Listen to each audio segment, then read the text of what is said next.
Hello, for gaming community and Beyblade community as a whole. We're here today for another podcast episode.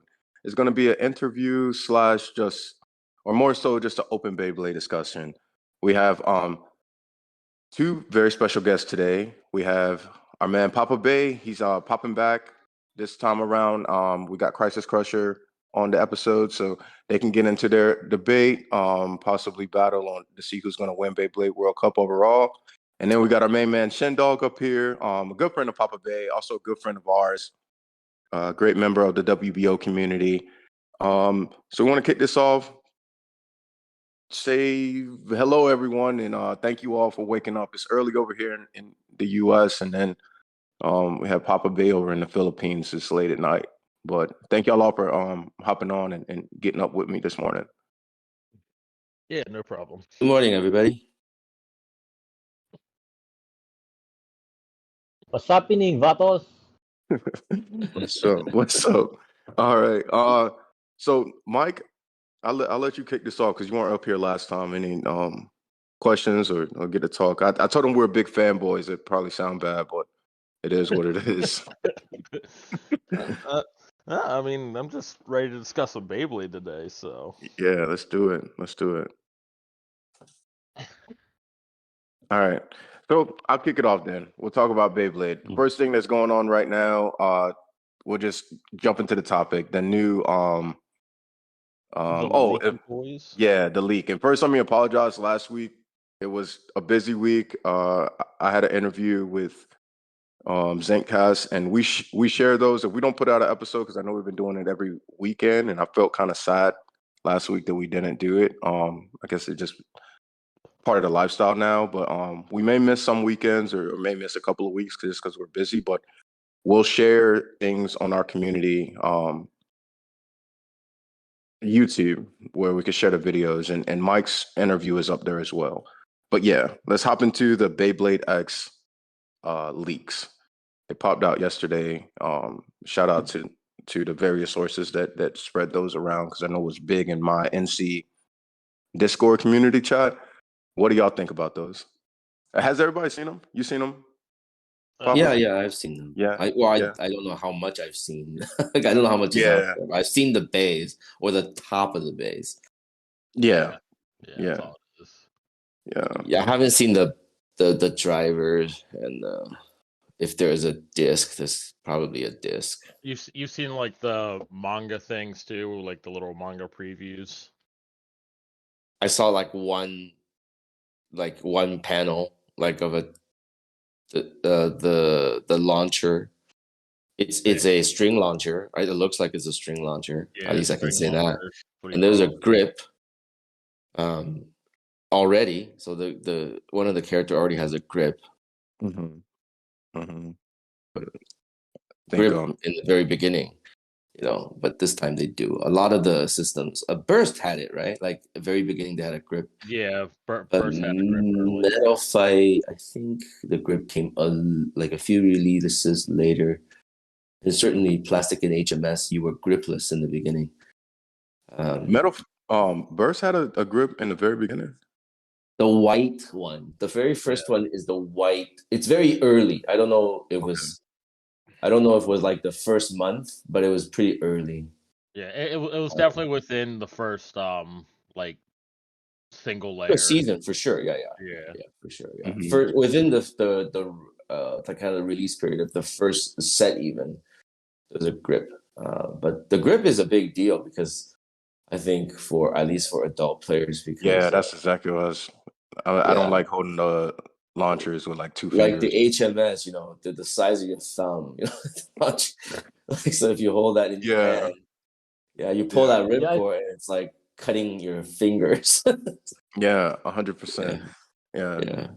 Hey, I think the grip was essential. During the first season, because the launchers were quite small compared to the DBBU launchers, where you really don't need the grip anymore.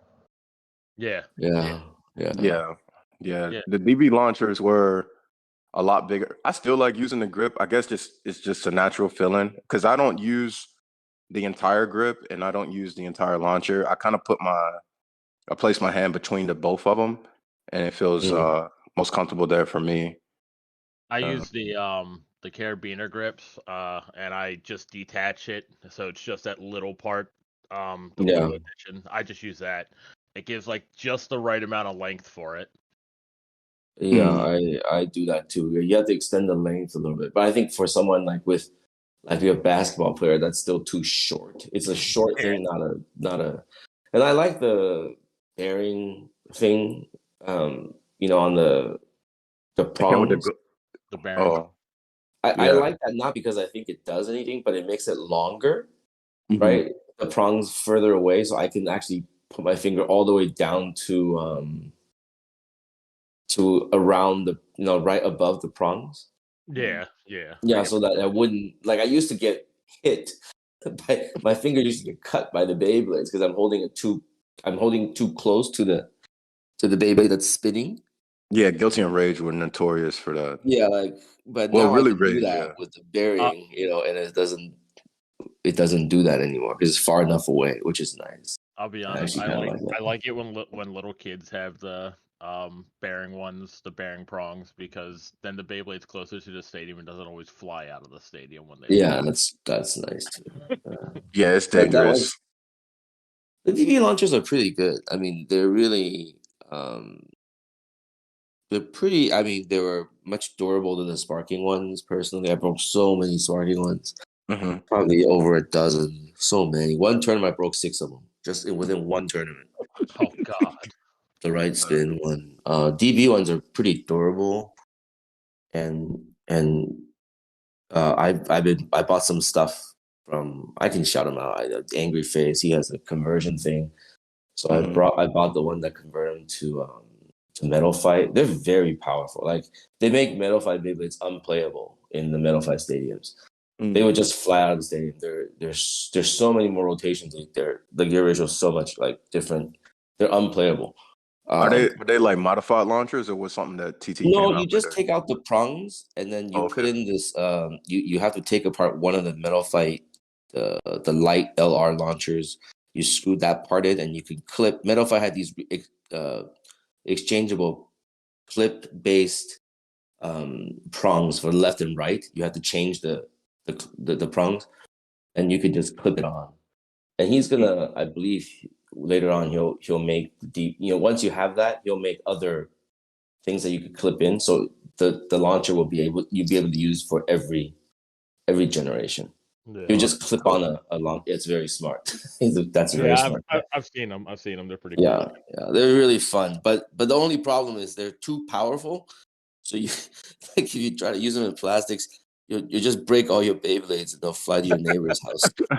Yeah, I can see that. I think, and what I like with TT, this Beyblade X discussion is going to be, I think it's going to be pretty big. Like each generation, I feel like they learned, even if they didn't do well, like HMS, they learned from that. They saw the reaction, and it kind of came out like, hey, people like these metal contact points. Let's hit them with Metal Fight. I don't know if that was their plan the whole time. Maybe they released it. It was like, oh, it's not doing that well. What are the things that they did like and didn't like? And like you said, like with the DB launcher, because the sparking launchers, I hated at tournaments too. And it was the worst, like having the store, because people will come and be like, hey, I broke this launcher. Like it's defective. I was like, no, it's not defective. It's just little Johnny just can't. Yeah, it's you. Rip it. Yeah. I tell you're defective. Yeah, you're defective. Then I'll be like, hey, be like, do you have another or whatever? Yeah, and then I'd let them use a different one, one that I'm not going to use. I don't really give out my launcher because I just know how it is. And it was like if you just broke that one within a matter of like 5-10 minutes, I'm not going to give you this one. And then because my son will do it. He'll meet a friend at a tournament and be like, oh yeah, you can use mine. And then my son will come up to me later like, hey, my launcher's broke, and I'm like, but buddy, you can't. I mean, I have these little ripcord launchers that people can use, or I have like the old school, actually like the old LR launchers, like the blue one and the red one. Those are actually like more friendly for kids. I don't know why, but I break them. But with when kids are using them, they're a little bit more resilient. They can at least get them through a tournament.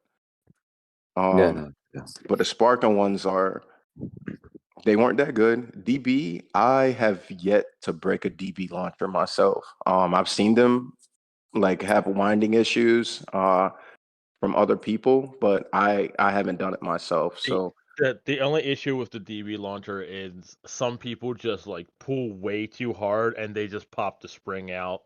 That's what they do. It's the only thing I can say is the one from the Super King set, the Fusions DX set.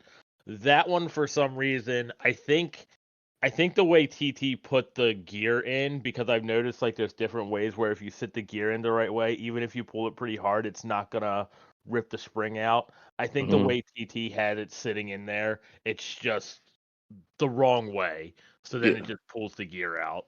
Yeah, that's the one that I broke 6 of at a tournament. And those were not cheap. I like them. I actually like the feel of them because they have a lot of resistance. I love them. I broke 5 right spin 1 and 1 left spin 1. I mean, that's hundreds of dollars, because you're buying stuff out of a set. That was horrible. Like, none of them were LR. Yeah, so if you do mess up one, it's like what is this going on?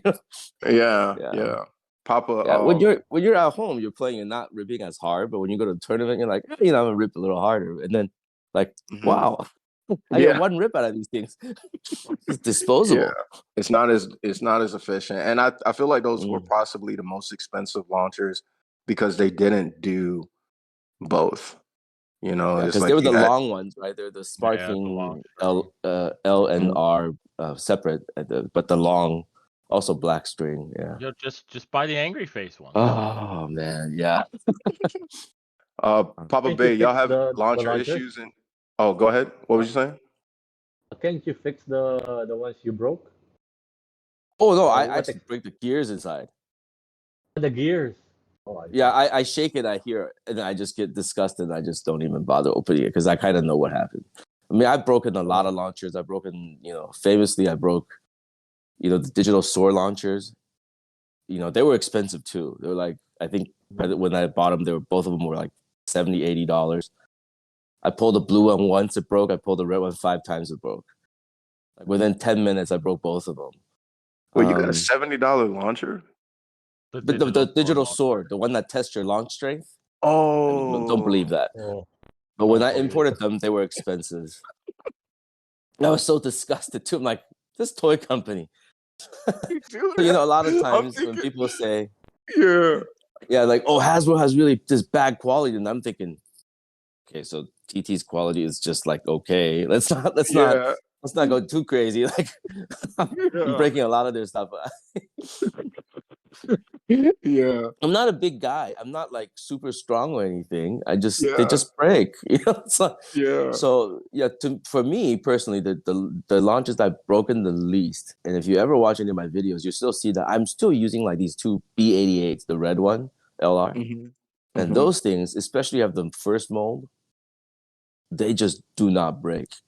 I don't even reset the springs, and then the DBs are pretty good. But anything in between, even the other releases of the original LR, kind of bad. Most of them are kind of bad. I've had success with the blue one, but the one that come with the Master Diabolos, I think that was okay. That was the longest. I think I had the longest string. I broke the most of those. I broke a lot of those. Sure. But the red ones, there's no excuse for that. I mean, they shouldn't break that much. Like we just kind of say like, oh yeah, don't buy that one because it breaks. But for people to tell you that means they broke a lot of them. Like, it's a thing. Like you go back to MFB, like the launchers didn't break. So it's not like they don't know how to build a launcher. I mean, one good thing. Fair. One good thing about the DB launcher though is it. Especially once you put the power gear on, you don't have to pull hard to get a strong launch. You don't. Right. Yeah. Like the launcher literally does most of the work. Yeah, the gear ratio does most of the work for you. Yeah. But speaking of that, they said that these new launchers are going to be even faster and better. I'd imagine. That's what they're saying with these for Gen X. I have. I mean, that's what they'll say, but I have some doubts because for metal, you just like Metal Fight. And the reason why it's good that we brought up the launchers and why the DB launchers on Metal Fight is almost unplayable. Because they'll fly out of the stadium. You would think that for safety reasons, they keep the RPMs down because they are metal. If the contacts are metal, and if you look at that blue one, I guess is that the protagonist bay or maybe the red one's I don't know. I'm pretty sure the blue one is the protagonist. Yeah, that one. If you get it spinning fast enough, if you get it to 6,000-7,000 RPM, and you grab it with your hand, probably not gonna feel that good. So I'm gonna I don't know, because the contacts. I mean, people already said it's reverse. It's not gonna hit that hard. Fine, I get all that, but if it's spinning fast enough, probably gonna hurt. It's gonna. Even if the contact points aren't super pointy and sharp. I mean, that blue one. I look at that and I say, hey, if that's 6,000 RPM, I don't want to grab it. I'm gonna throw a towel on it. Yeah, I work with my hands. I gotta go to work the next day most of the time. At the end of the day, it's still a metal disc. Right. Yeah, it probably won't cut you, but it's probably gonna leave maybe a bruise. Yeah, this comes from me just using the DB modification on DB base. Like, which one did I? MFB. MFB is all just circles. So I spun I used that on mostly I played, what was it? Not something very aggressive. It's a 0G. 0Gs are all real circles. And I used the DB launcher on that. I grabbed it. It hurt my fingers every time. When they spin fast enough, it's gonna hurt. Do y'all think that the new, what are your predictions for the size? I know we can't really tell. Do you think they're gonna go back? I would love for them to kind of start off small. And honestly, I don't want them to really grow to what we got with DB. On one of Zanky's videos, he shows the skin from the Koro Koro that gives the size comparison. They're about the size of a dual layer bay or a little bigger. Okay. So, I like that. I mean, I don't mind them being small. It's just if they're trying to make this evergreen, and if this is the season that they want to try to keep going forever, if that's how they decide to do it, eventually they're gonna have to get bigger in order to power creep. Not necessarily. I mean, they. Not necessarily. They may not have to make them bigger. If anything, they could make. I don't know, maybe upgrades on gimmicks. My only concern with making them bigger for the power creep, and if this is evergreen, how big can they get? Because I mean, the DB was pretty daggone big. It was bigger than a lot of these kids' hands.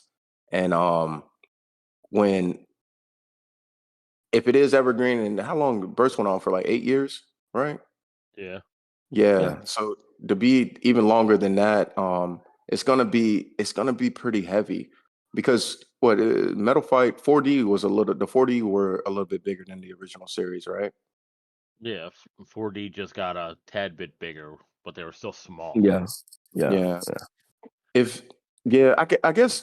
I guess it will be a combination of both.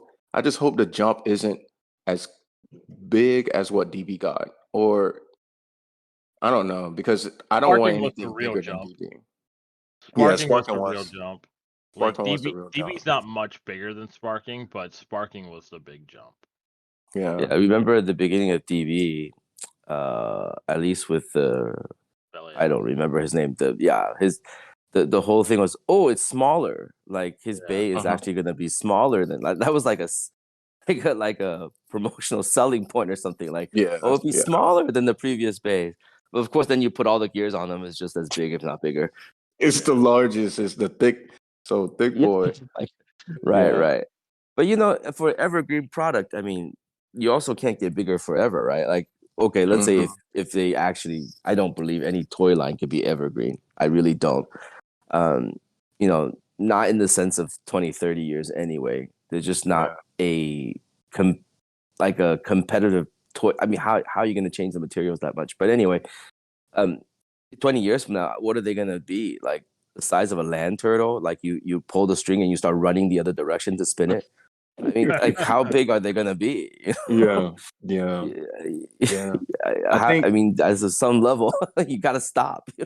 Yeah, You ever watch like the original series where like the Beybladers had like ball and chain like launchers and stuff? Yeah.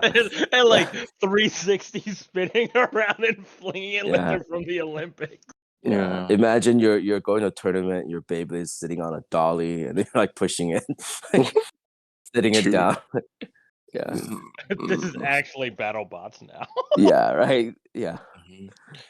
Papabey, what you think about the leaks as far as what you saw? What are your expectations for like some of these new releases?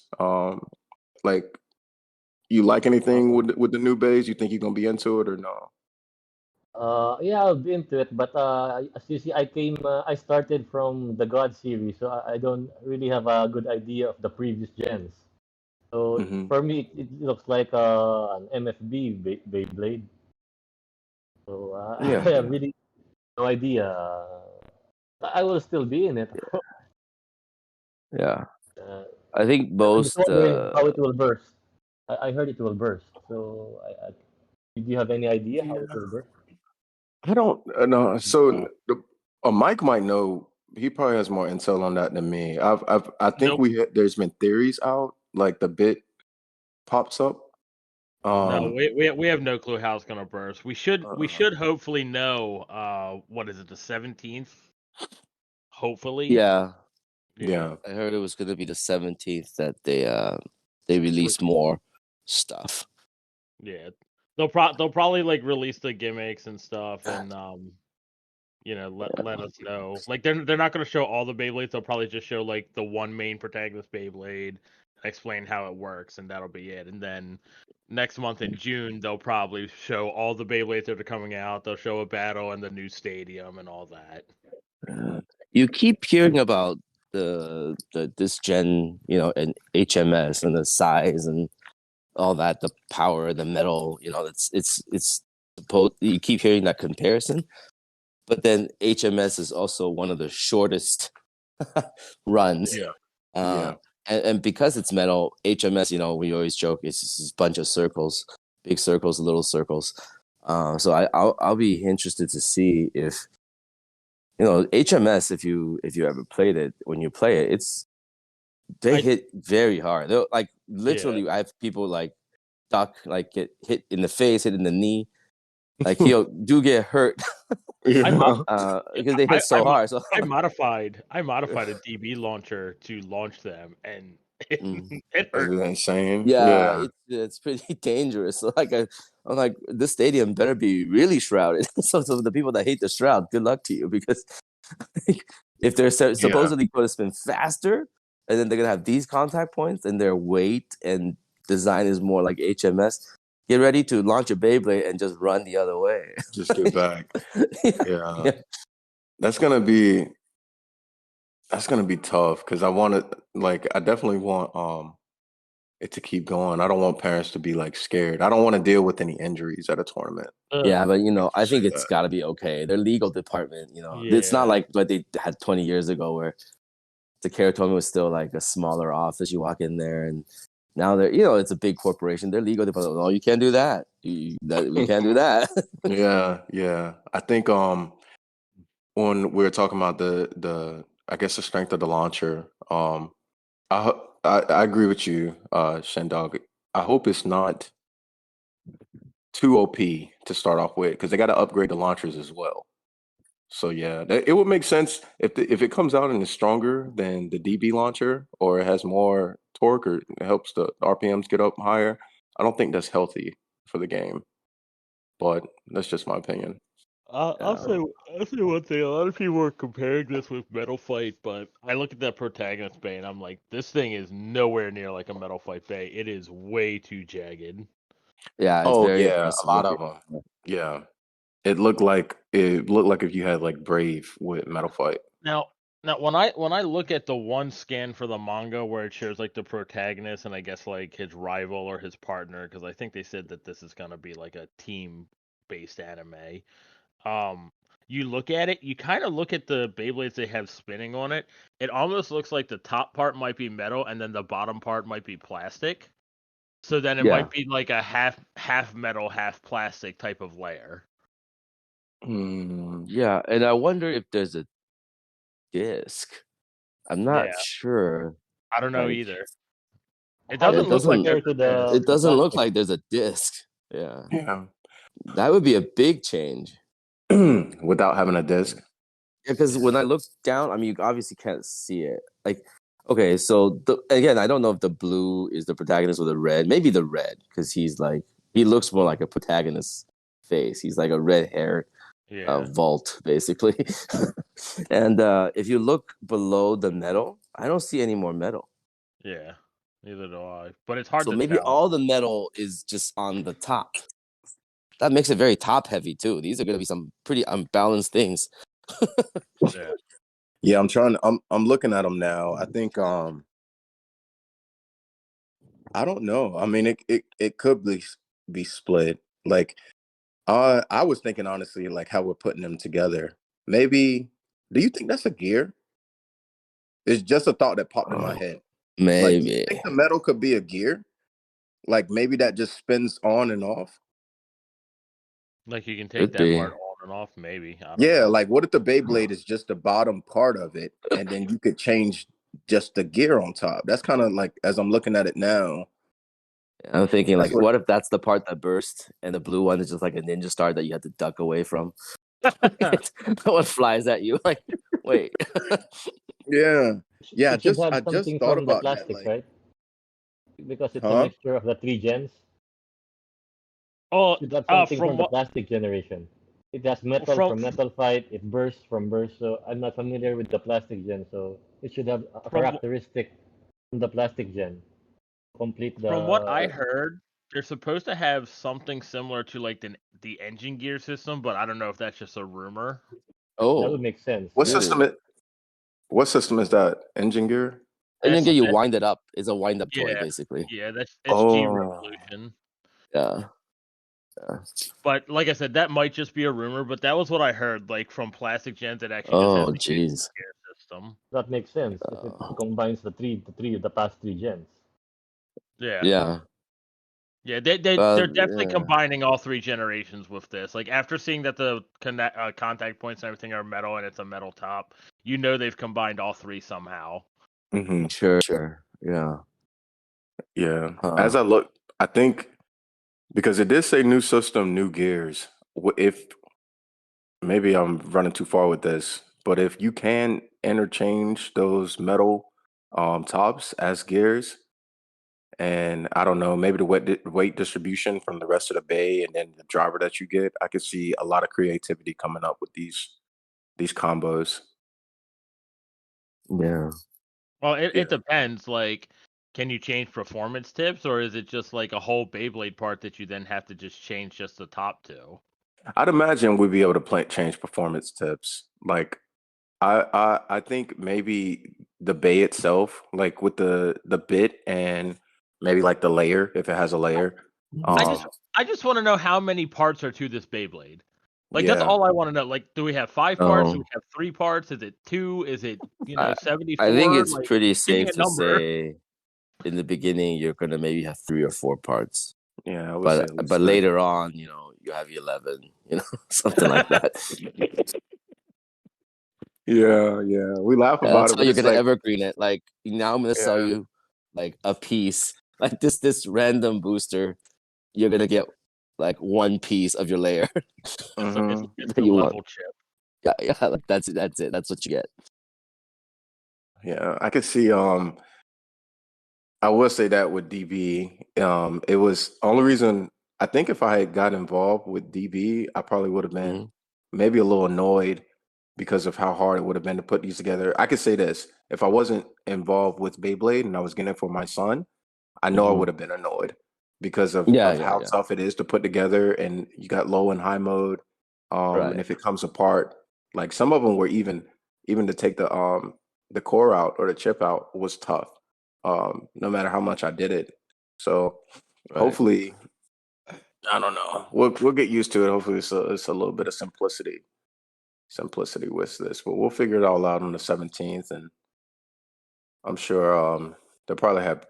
I would imagine they will have pre-orders then. I can't see them waiting till July because that's not. I mean June because that's not as smart. July is a very weird time to release a toy line. I mean, you always hear about, in Japan, you don't want to sell toys in the summer because, it's very common. The kids, just like kids here, they go to camp, they go to their grandparents' house somewhere else. They don't buy a lot of toys, but they do stuff outside. Yeah, like it's summertime. They go to the beach or whatever, right? But then you do this big release. But I don't know. I didn't think they would do it. I kept thinking they would release it in the fall, but it's right in the middle of summer. That's kind of different. But I guess maybe they have a lot of faith in their brand. They probably do because it's. I mean, we're up here talking about it today. Zenki's been blowing it up, and it wasn't as short of a time. I think even if they waited though until like next March, like usually when they come out with new releases, they still would have been fine. They would have been fine, but maybe they were just ready to get the ball rolling. I was speculating and thinking they've probably been sitting on this since DB started.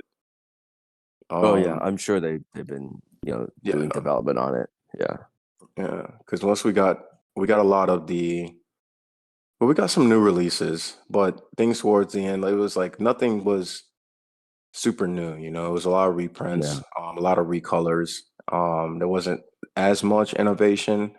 Don't get me wrong. Each generation had a lot of innovations, like from Sparking to DB, GT and things like that. But things we all got the feeling of like how many more ideas can they come out with, and they probably weren't kicking out as many. They were probably like, "Hey, we're just gonna run with this, have these little gimmicks, but let's focus on what's gonna come out for the next generation, possibly." I don't know. But yeah, y'all got anything else on X? Because I was gonna try to kick up this rivalry for World Cup. No, I think that's really all the information we have on X. All right. So congrats to you, Crisis Crusher. You're number 3 now, right? On the leaderboards. Yeah. Oh yeah. Congrats. Yeah, I passed your boy Henwuja. Yeah. Oh no. He isn't coming to the Beyblade World Cup anyway. Yeah, I know. He isn't? I don't think so. I don't think anyone from Canada. I think that just shows you that he's scared. Yeah. Awards. I've called them out a lot, like even with Dark Continent last year. Only Zenki showed up, so that lets me know they worried up there. Is Zenki going to World Cup? No. He's not? No one from Canada is going, from what I know. Oh man. I can't really blame them. It's pretty expensive to go from Canada down to Florida. Granted, it's not Papabey here going from Philippines to Florida, so that's what I was telling somebody when we hosted it here. Vulcan Eagle hosted it here, and the Toronto guys, I totally understand it. Like, for me to make it out to Florida or something, it might as well be in Japan or something, or maybe in the Philippines. I'm more likely to go because I've been to Florida already. It's a long enough flight where if I took another 4-6 hours or whatever, I would be fine with it. I'd rather go someplace that's really far and just make a vacation out of it rather than like a weekend thing. Like, I'm already gonna spend all that money and travel. I'd rather go someplace like let's have it in Tibet. Like Florida is not far enough. It became kind of like okay, so I've been to Florida, I'm gonna fly there. It's still, flying 6 hours almost the same as flying 12. It feels the same to your body. I'm like, okay. Like I almost rather go somewhere else. And it does get expensive to go.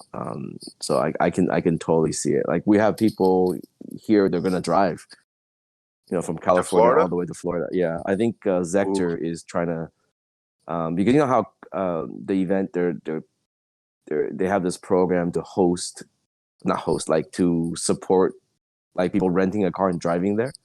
Yeah, and I think Zector's trying to do that. Well, they were going to have it. It's not happening. Oh, they were. Yeah, it's driving there. To me, is I mean, it's unimaginable. I mean, we're driving there from Maryland, so yeah, but from California though. Yeah, from California. How long would That's that like take? what? Like, 2 That's a days? continent. That's a continent, man. Yeah. And he's even more north than me, so he's like taking like diagonally. Yeah, he's got to go directly diagonal from one end to the other. Yeah. That's like crazy. It's far. I've made that drive, but it was just from me being in the Coast Guard, and I had to do it. So they pay for it, but it's not a drive that I'm willing to do now. But granted, I'm also like a little bit older and tired of driving so much. I mean, if you have a 4 kids, fancy, like a $2 million RV, and you're with your family, and you take a month to drive it, that is a ton of fun. that was another thing. It was like, tournament. if I drive that far, because it's over a day. It's like a day and some hours, but that is driving straight. It's like 36 hours or something like that, but that's driving straight. That's wild to drive straight. Even if you, of course you're not gonna be driving on your own, but that's a lot to put on your vehicle. Sure. Any vehicle. But I know people are gonna do it. People are gonna go down and shout out to them. I did for doing it, but it's not something that I could do now. After that, I would have to fly or something like that. Yeah. It's too much. Who's all going with you, Mike? Is it the whole Maryland squad? Yeah, it's like the whole squad. Okay. Me, Kyoto, Geetster, Allen. Is Sniper going? Yeah, Sniper's coming with us. Sniper's one of the Dark Horsemen. He's got to go. Oh yeah, right. Solid. I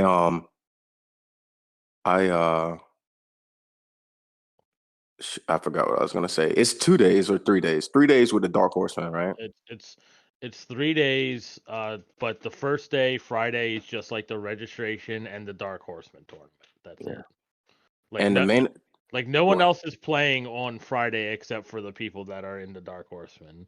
And I tried to tell Kansei that this. What the way he decided to do things to me honestly has been kind of ass backwards. Yeah. It just has been and there's no real communication.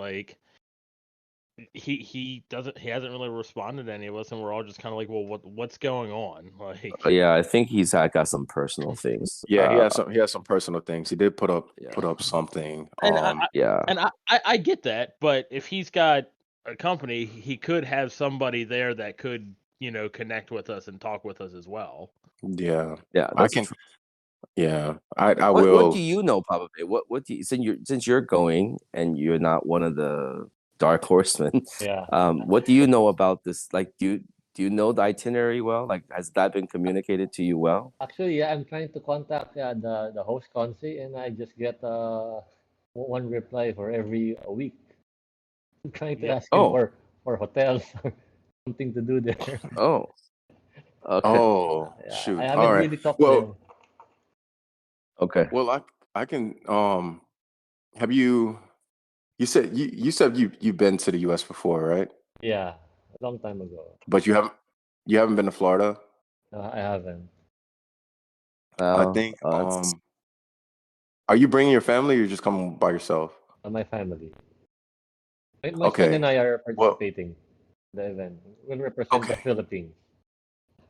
Solid. You'll take the trophy back to the Philippines, apparently. Yeah, I will. Not if I have anything to say. Yeah, I was waiting for that. Yeah, I'm trying to get that started. See. Yeah, that I was have going to get by crisis first. Yeah. It looks good in the presidential palace. Yeah, that's what you want to put it. Get a call from the president. A new president too.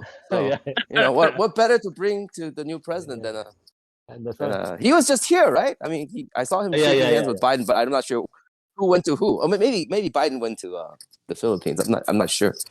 Yeah. I think he's banned from going there. Right? We're on good terms now, but after Papabey comes and destroys us, who knows? Well, I guess I got to fresh up on WBBA rules. Yeah.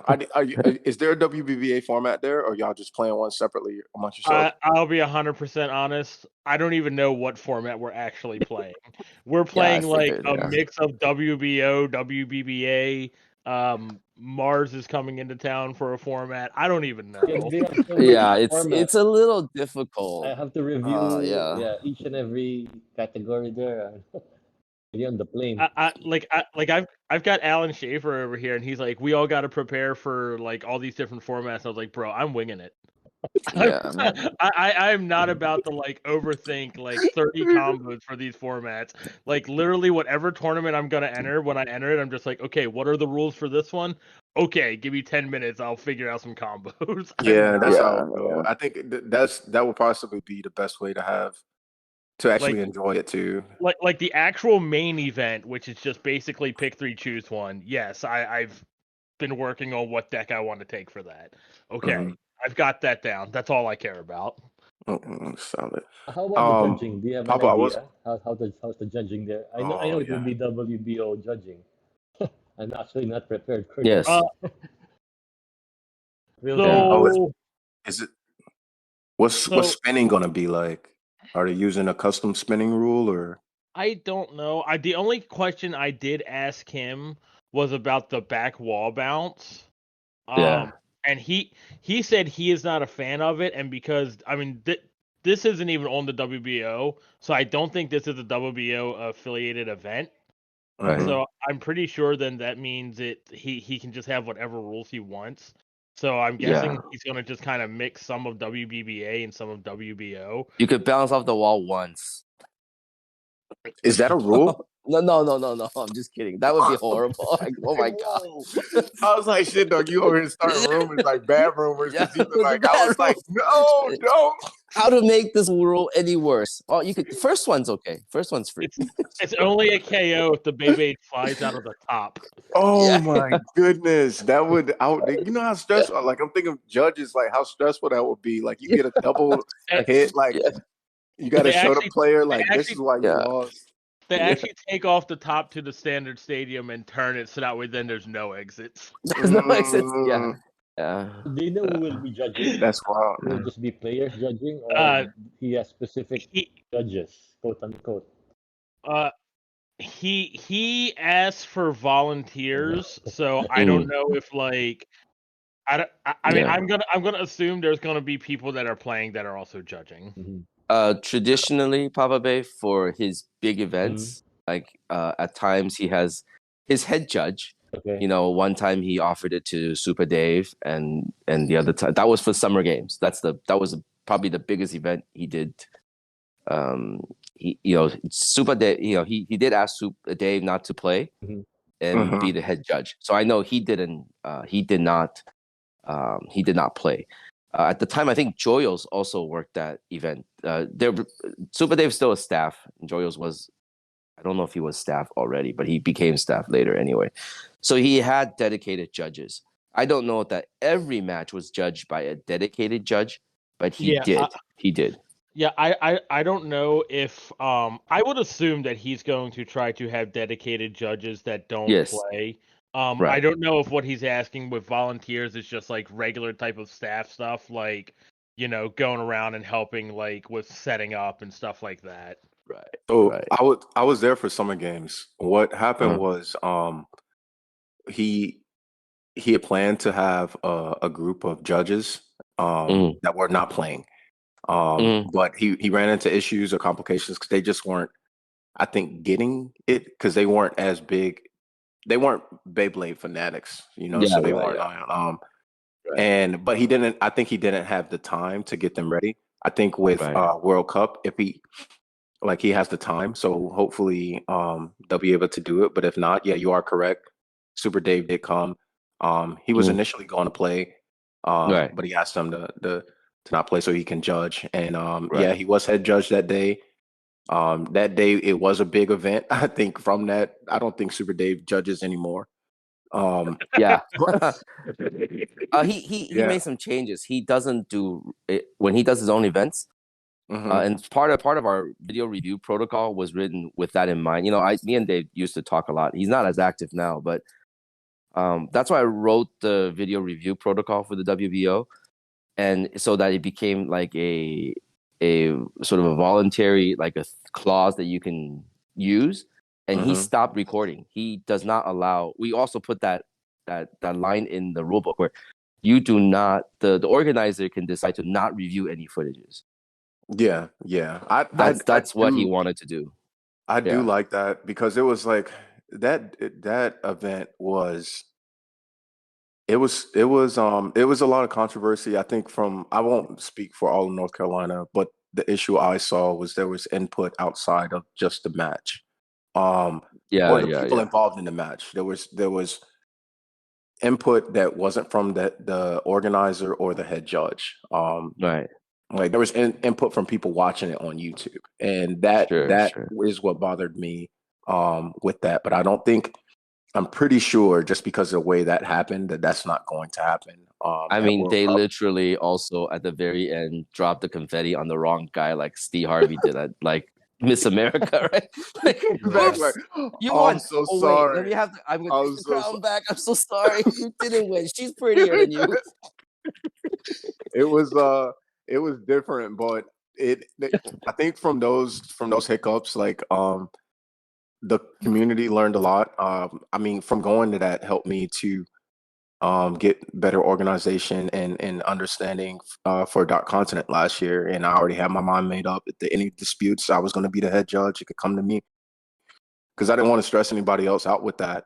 And if it wasn't a serious issue, I had double judges at each stadium. So they stayed at their stadium where they're supposed to. They also had their bays. They can give each other breaks, bathroom breaks, stuff like that. So I could just call out and roll. Thank you, Mike, for you shouted out that idea. But I think this year it will be players that are judging. He may have some staff that are doing it, but I think overall it might be players. But he may ask a couple of people just to not play in certain events, so that they can judge and give their full focus to that. But Papabey, I wanted to say, after this, I can shoot you, because I'm not a Florida resident, but I have some really good friends down there. So places that you can stay that's pretty close, depending on how much money you want to spend. I went to Legoland. I loved Legoland when I went. Disney's there. I feel like people may hate me for this, but Disney is overpriced. Yeah, it's just too. No, I agree. We were talking about using the Friday for Disney, and I looked at prices and I was like, no, I'm not doing that. Disney is overpriced, and I get like the military discount and stuff like that, and it's still like too much for me. So I wouldn't recommend anybody to go there. Not saying like I don't hate Disney or nothing like that. It's just like, for what you get, especially like with the crowds and the craziness, it's so much crowded. Money. But there is a lot. Probably better in like the off season, where it's a little cheaper and there's just not a lot of people. Yeah. But there is a lot that you can do there. There's so much, because you got Universal Studios. I'm considering that. Legoland, which you said. Say that again. I'm considering that the Universal Studios instead of Disney, because for the price of the crowds. Yeah. Mm-hmm. And I'm not sure if they opened it, but in the Florida, we just got ours open here. I have a pass right now for Universal, but the Super Mario Land, that's very cool. Oh yeah, that's very nice. That's very nice. That's worth going to. Although when I try to go, it literally took me 6 hours to get on the ride. But someone pulled the fire alarm. Someone pulled the fire alarm. I'm like, where's this guy? I'm gonna kill him. I'm sorry. Yeah. But it's very nice. Universal's great. Yeah. Papabey, how disappointed in Henwuja are you that he let me pass him? Sorry. How? I said, how disappointed are you in Henwuja because he let me pass him? I'm not disappointed. He's not coming anyway. It's better if I. Yeah. Better that you passed him. I think all of that is just ducking. I mean, Yeah. oh yeah, I just stop playing so I can duck. Yeah. They had it. As I'm looking at it now, like I know Canada is still playing. I think Dan and Zenki are hosting most of the tournaments, but like the top guys, it was Hinwuja and what was it? You gotta Justin TC. Justin TC. Yeah, but you gotta understand they used to K, was very prolific, in terms of hosting, and not just him, but him and 1, 2, 3, 4 in old school. They were every other week. Like they never wavered from that. They were. I mean, look at the amount of games that they played. I mean, you could just look at. I mean, yeah, like they were playing. Right from the beginning of burst, they were like clockwork. I could never commit to hosting every other week for years.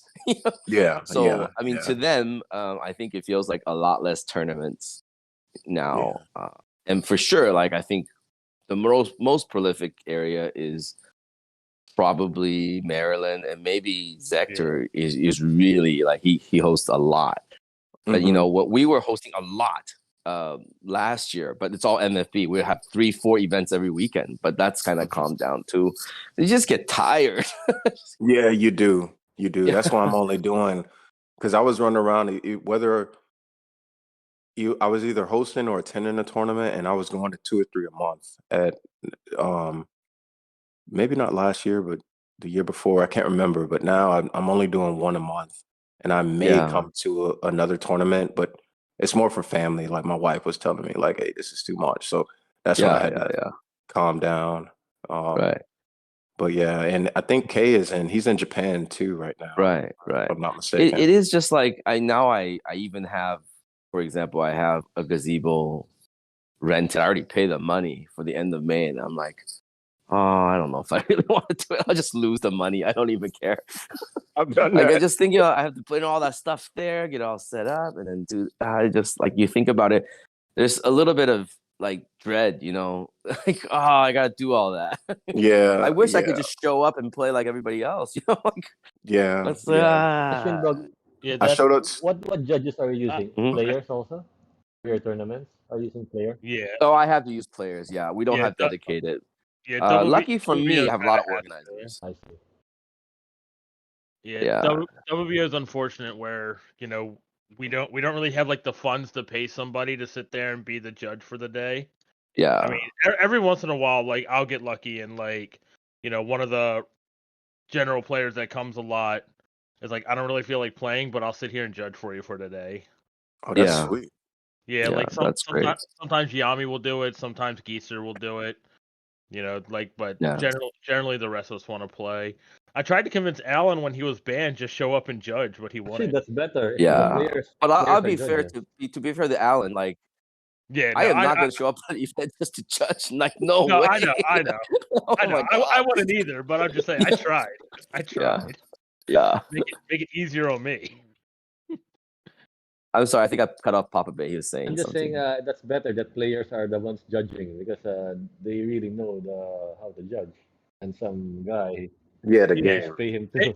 It's just the unfortunate thing is like you're having people that are in the tournament judging while they're playing. Yeah. So then, like, because I do know it's been a controversial thing in this area where we've had some people. Once again, I won't say names, where they, I guess in their head think that, this person judging, and then I'm going to eventually play them, and they know what I'm playing, or this guy is judging, and he's a buddy of this guy, so he's just going to call for him to win. Yeah, that's another thing. I don't know if that's something that we want to bring up, but like, let's say if we do have this system ongoing, which we probably will, where players are judges, I actually like to eliminate some of that. What you just said. Yeah. I actually like what I see from Papabey's tournaments, and it's not just his. A lot of WBVA tournaments where the deck is locked. So after the first round, everybody knows what everybody's playing. You could just it's been seen, right? Yeah. That information could even be public. Like, what's the big deal? right? Like, just so and you can't change your deck. Then Right. there's no like. That's why 5 and 3G it, work out so well, because you can know their whole deck, but that doesn't mean you're going to get the order correct. Right, the order, and then how you play, it just makes it a little less of like this little advantage of scouting kind of disappears. You know what I mean? Like the whole thing when I really pushed for WBO to start 3-on-3, a lot of kids were getting their bays or decks scouted. But, with 3-on-3. Okay, so I have these 3 bays, or 5G. 5G is even better for that. Like, okay, I'm playing with these 5 bays. Probably not that different from your 5 bays. But you don't know how I'm going to order them, right? So, so what if you saw them, right? But it used to be such a big deal getting like, oh no, he looked at my stuff, like he knows what I'm playing. People complain about it all the time. It's just it's unnecessary. It's like, okay, so what if you see it? I don't care. Locking it. Yeah, anyway, that's one of the things from WBBA that I like. I've had both, like, I have felt both for it and against it, in the sense of, like, for one, when over here in Maryland, when I show up and if I'm playing something different from everybody else, by like round 3, everybody's playing what I'm playing. Sure. And then I'm losing to what I came with, and that gets me really upset. I'm not gonna lie. Yeah. The same here. But if you watch my my video, know what I'm saying. Most of my opponents have almost the same deck as mine. Just copying. Sure. Well, that was a whole big thing in the WBO Discord recently, like the Maryland deck versus like everywhere else, and it's like, why is everyone in Maryland playing the same thing? I don't know, because we all win with it. What more do you want from me? Yeah, so it will come down to the. Well, the problem with Beyblade, and I'm sorry. Go ahead. If almost everyone in the community is using the same deck, it will come down to the arrangement. Yeah. You will have the advantage. Sure. Yeah. Like for 5G and 3-on-3, it's the arrangement. For our probably the most iconic format in the WBO is the WBO deck match type, because we've theoretically, we created that. And if you look at that, there's just a few. Crisis and I talked about this. There's just a few different types of decks that you build, and the concept stays the same with every generation, more or less, right? It does. You want to lock down one spin direction by stamina. You lock down the other one by attack. That's it. Yeah. That's the control deck, right? You like, let's say you lock down left spin with guilty, and you're just gonna trust that your launch is good enough to take down the left spin, and then you lock down the right by a left LAD and a right stamina. So you can outspin same spin what you can outspin opposite spin, and outspin opposite spin what you can outspin same spin. Yeah. It's a very basic concept. So every deck's gonna look like that. While still being able to choose the attack layer as like your starting layer when you're on the offensive. Yeah, right. Yeah, so it's every gen that works. That basic strategy works, and that becomes Beyblade. Maybe fortunately or unfortunately, that always works. That Wombat has a video on it. He calls it the control deck. But yeah, it's just one spin direction stamina lock, the other direction's attack lock, and then in the end, the WBO deck format becomes a lot of my combo beats your same combo. It does become that. Like that's the difference maker. Like it'll become the same type versus the same type, and that'll score the 1 or 2 points that wins. Typically, what happens. Yeah, I think a lot of newcomers, they don't see the strategy that comes with deck. Like when I shout it out, and then, I want to help them. I try to give them some tips, but it's not super in depth, but it is a lot more in depth than I think a lot of people think. But once you get it, you got it. And it's definitely, I would say, the most enjoyable format as far as strategy and competition goes. 3v3 is a lot of fun. I feel like it's the most balanced format as far as like for fairness, because you're going in there kind of. You said what? You be friendly, but really have to think just the arrangement. Yeah, it's it is newbie friendly. And it's balanced in that regard. So it's like and then once you make top cut and you're doing deck, that is you need to have your strategy right. Papabey, do you ever judge? Yeah, I Have host you ever my own judged? events. I have an upcoming event this 21st. It's WBBA, and I Oh, I also did. use it's just the community. The players are also the judges. I'm a judge and I'm a player, and I'm the host. I do the challenge thing. Mm. Yeah, like you said, it's really tiring. Yeah. I just do it once a month. The one good thing Mm. about Yeah. our community It is is tiring. I think we have the LAD judging pretty much locked, so we rarely have complaints now. Because we have the Yeah. standard of like Shindog said, the one that stutters first loses. Almost every Mhm. LAD battle is some sort of that. So we get all the judges get the right result most of the time. Of course, no one is perfect, but it's like it's like we got it down. So we rarely see complaints of yeah, Yeah. I won that for the LAD. And in our game it's mostly Yeah. LAD. I tried making a poll if the Yeah. community wants to use the standard, so I can use the guilty on extreme. And nobody, no, but most of the majority wants the DB. So, what am I gonna do? Which is Yeah. so weird because if we did that here, almost nobody would pick DB. Yeah. Nobody Yeah. likes DB over That's here. just my concern. Well, in the Yeah. Beyblade World Cup, I don't know how the judging of the LAD because I'll be coming in there full stamina. I don't know. Oh, Well, they're probably gonna judge it closer to the way that we do it, which is uh-huh. which is I different know. from yours. That's for sure. Yeah. So we literally go Yeah, I based on the understand. last movement, like more or less. Yeah. yeah. And No. the conceptual difference, I thought about this and I talked about this, is you guys basically, the way that I view it, and you explained some of this in your video, is that when the bay basically has lost most, if not all of its inertia, it's only being moved by the other bay. So in a sense, it stopped. It's only getting movement by another Beyblade. Yeah, I know it's different from yours. So. Yeah. So our definition is, as long as we don't I see a understand. physical stop, if it continues to spin, that's spin stealing, which is not a real thing. It's equalizing, but that's what spin stealing is. Like, that by definition, you're taking, you're getting your movement from the other Beyblade. So as long as we don't physically see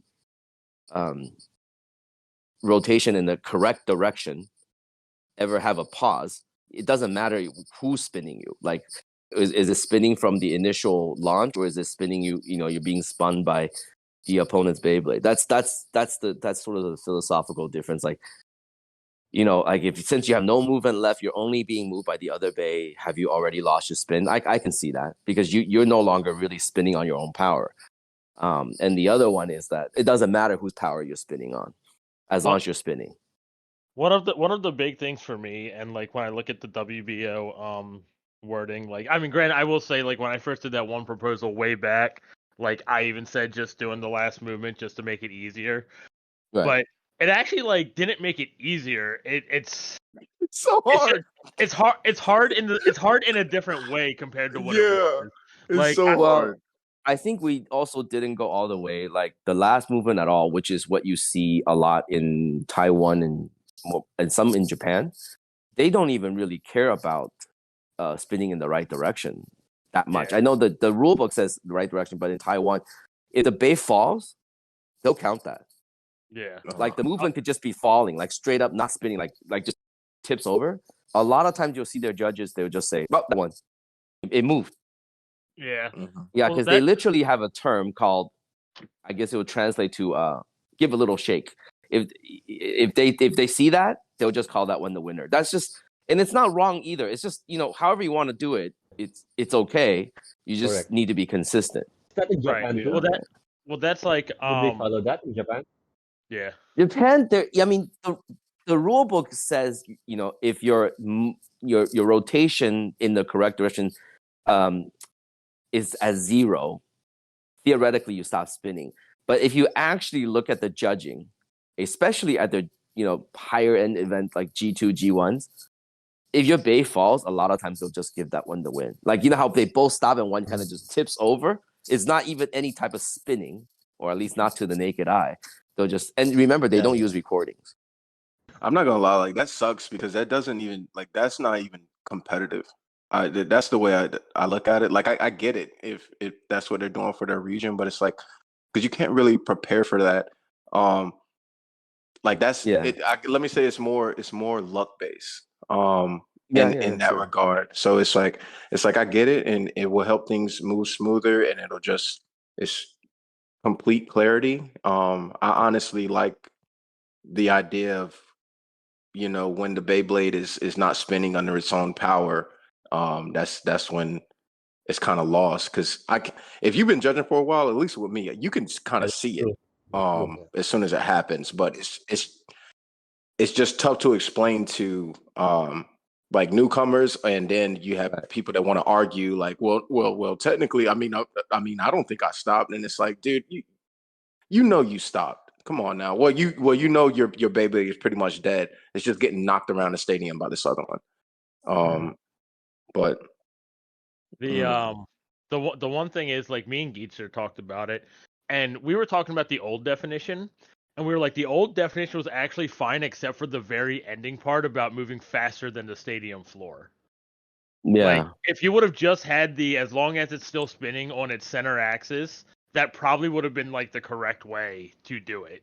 Because you get those times where like they fall over and then they're just kind of like not spinning anymore. You know what I mean? They're just sideways. They're on their side. Where it's like rolling. But then that was a debate we had too. Like, what is the definition? I think it's just it's so hard, and it is really hard. And then I thought about this recently. Like, I mean, we kind of hinted on it from going to Cali or Washington all the way to Florida, and we have our different regions. And I had noticed it when I did Dark Continent. That's why I was like, look, we're playing straight up by the rules, 100%, no house rules, no house modifications. Because we all do that, for our region, we have it to where it's like, hey, if you get a accidental KO or something like that, everyone, it won't count like your first one, but technically, it's a point to your opponent. But we do that. But I took that away for Dark Continent because different regions play different ways. And when I talk to WBBA players like Papabey, and we have Beyblader 101, and they are able to get with their judges, and their judges are on the same consensus. That is great. And I'm able to do that for North Carolina, just like Crisis is able to do it for Maryland. And you're able to do it for Cali. Zector is able to do it for Washington. But when we have our big events here, because the US is so big and we all come together, that was the issue that we ran into at Summer Games, because we all played different. So some people were recording, some people weren't recording, and some people saw some things. It's like, hey, well, we do it like this here, and other people were like, well, no, that's not right, and things like that. And it's all on how everyone interprets the rules. I think, if you look at, for me personally, if you look at the Japanese version of the WBBA rulebook, the definition in there is perfect. There's nothing wrong with it. Unfortunately, what does it say? It's translated. I'm not, I can read a little bit of Japanese. Oh, no, you good. Yeah. But basically, it's if the rotation in the direction of the debate, like the way that we would translate it, it's pretty similar to our definition, or what's in our rulebook. It's if the rotation in the direction that you were launched in becomes 0, the opponent wins. Okay. The issue is how you interpret that. And, what is, so it still comes down to, I think, no matter what words you put into a rule book, it's like law, right? Like our justice system. The words are all there. They're volumes and volumes of law, right? We still have attorneys that argue it. And these are very good people, very smart people writing the laws. And yet you can still argue it. Right? Yeah, I didn't even think about that. So, that is a court case. There's no way to write a perfect rule book. If that was the case, we don't need lawyers or a court, right? You break the law, you go to jail, you pay a fine or whatever, right? But we do have a court of law and lawyers and judges and jury. Why? Because we can't agree on the words. Yeah. Right? So we'll never agree on the words. Yeah, so I mean, it's never gonna happen, right? Because everybody's gonna have their own perspective. Like you said, maybe it's regional, maybe it's just I don't want to lose or I don't want to go to jail. It doesn't really matter what it is. Yeah, but you're gonna argue those words. Yeah, that is very true. I think it's just part. The issue really comes down to the system, right? Because I play all the systems. In plastics, this hardly happens. HMS, this hardly happens. Early MFB hardly happens. It's really only an MFB standard, and it won't really happen in 0G stadiums. This is just not an issue. It's a burst issue.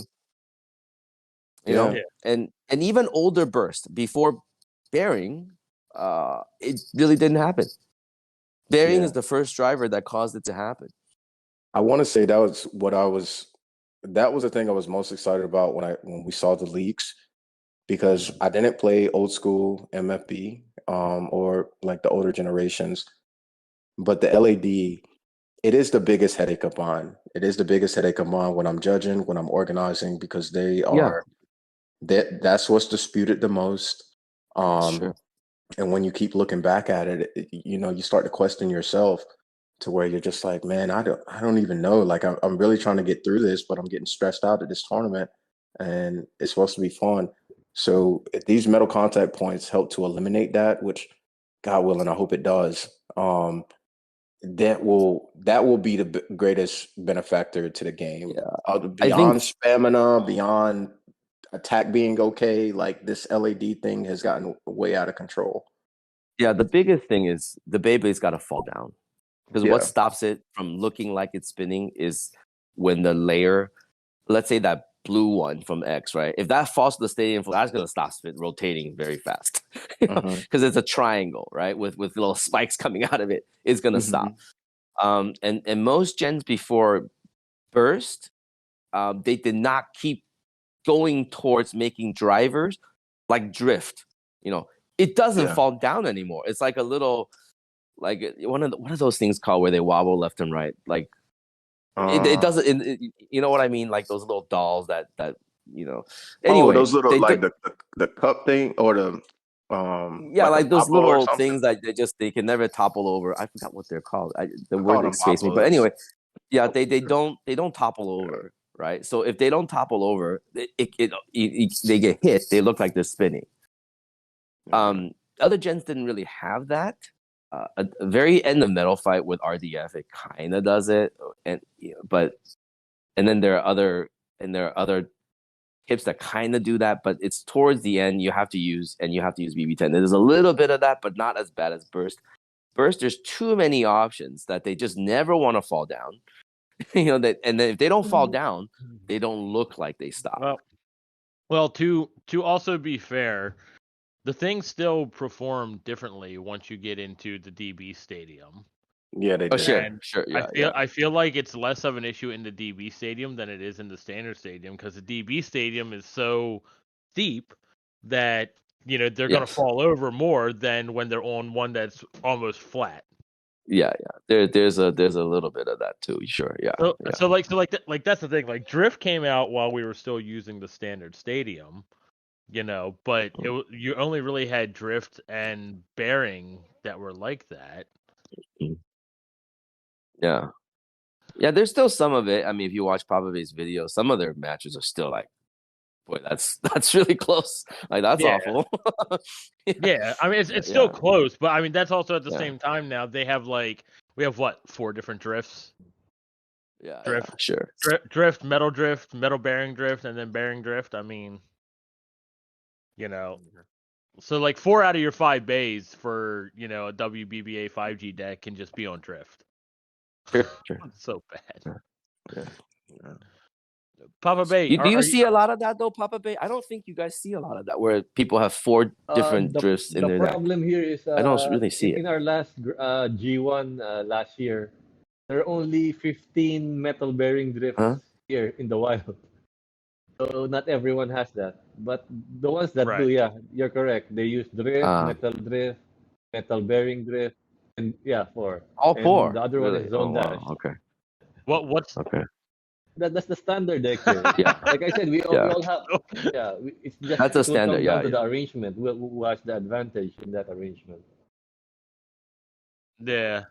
So do you guys generally do like I know obviously like World is on a drift, and then what do you guys generally do then, like Dynamite on a BDR, and then do you guys do like Vanish on Metal Bearing Drift, or like Vanish? Nobody plays Vanish right now.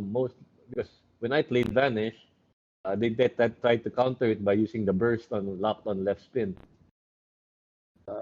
Yeah, a lot of guys you guys now are are using using burst. So yeah, Burst has a lot more Vanish stamina. is kind of phased out for now. So that's it. Burst is such a weird layer to me.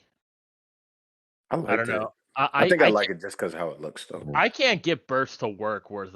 If you look at Papabey's videos recently, and I watch him, he started using Master a little bit, and I agree with that, because Master and Burst are probably the top end of same spin stamina in left. Master still is. It's crazy that it is, but it kind of is. Burst, it just being so much heavier and bigger and more aggressive, it could knock Master around.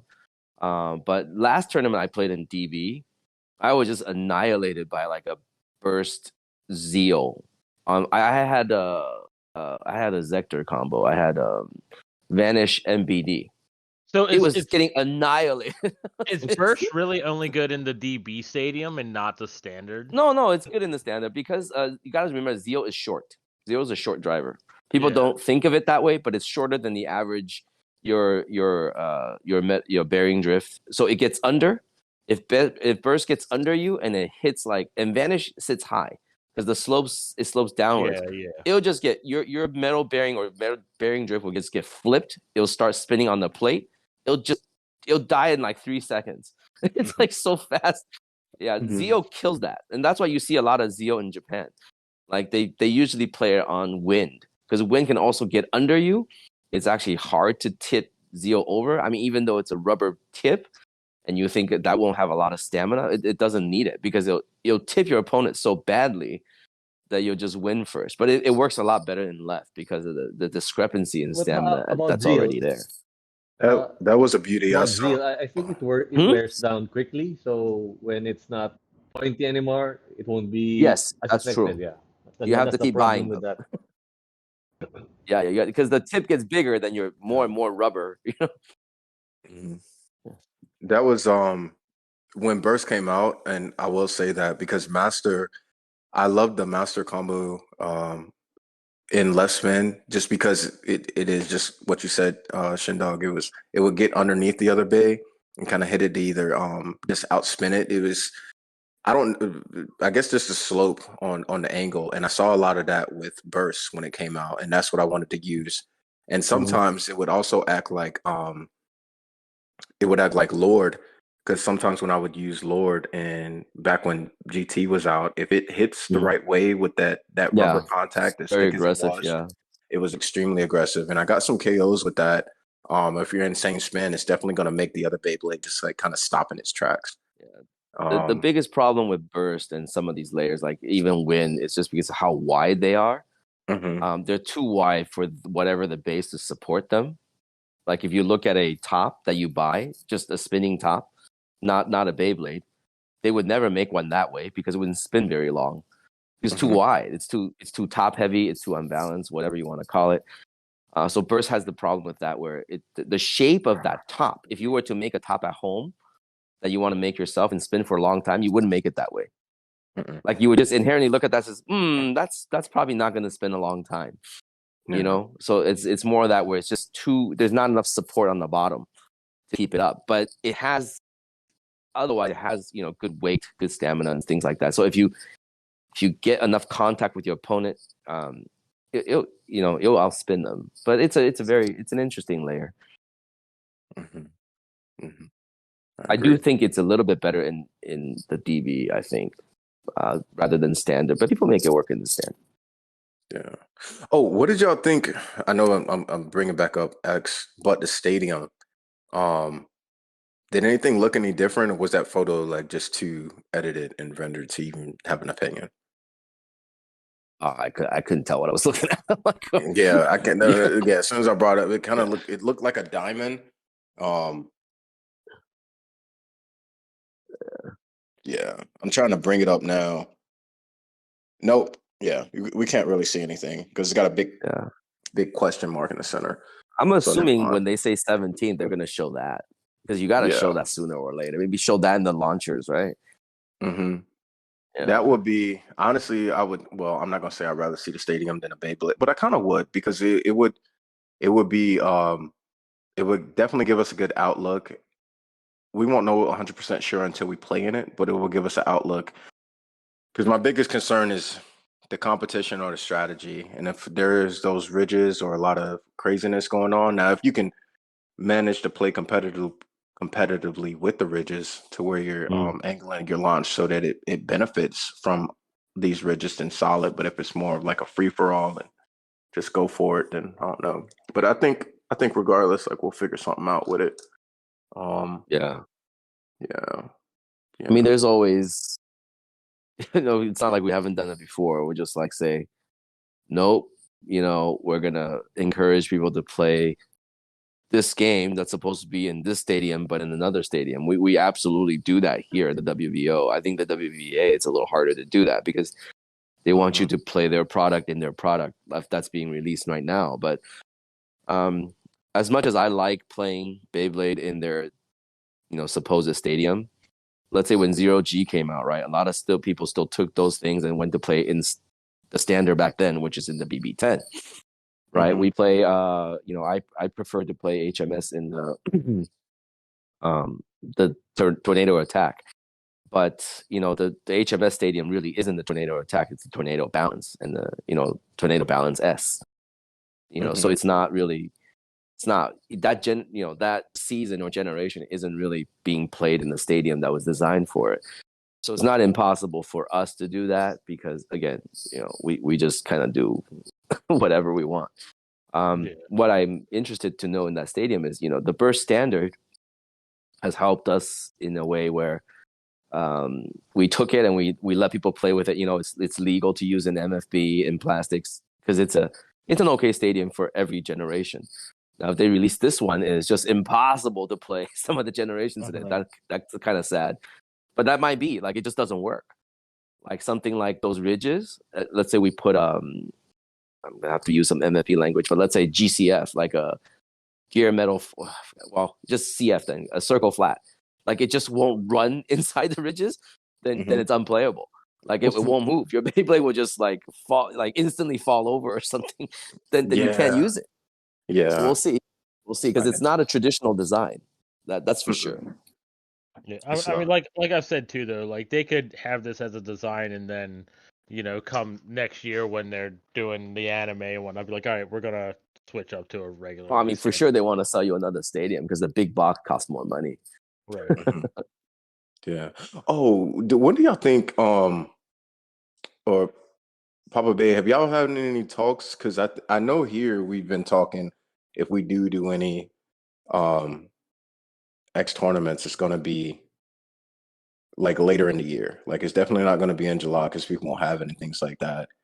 And I was thinking maybe that's why they release it in July because they know when kids get back from vacation, they have time to buy them and things like that. You think they're gonna, or have y'all had any speculation on when y'all gonna start having those tournaments? I'm not even sure if the X will be released, if we will follow the same release as in Japan, like previously before DB. Because if we are familiar before, during the start of Burst, we were 1 year late from the Japan release. We had private tournaments. Right. So a lot of regions are like that, yeah. And we still have some Burst. The local distributor still has a lot of Burst products. I'm speculating, perhaps because we have tournament official distributor tournaments every weekend, Saturday, Sundays. I'm speculating maybe on Saturdays they will do Burst, and then on Sundays the Gen X. Who knows? If we will get the same release as Japan. I see. Yeah. Because you go to a lot of these tournaments, I have something that I wanted to ask, and I have nobody to ask. Maybe I don't know if you know. Maybe you can ask them. But they did release this little line where X is going to be worldwide, right? And they seem to indicate like around the same time.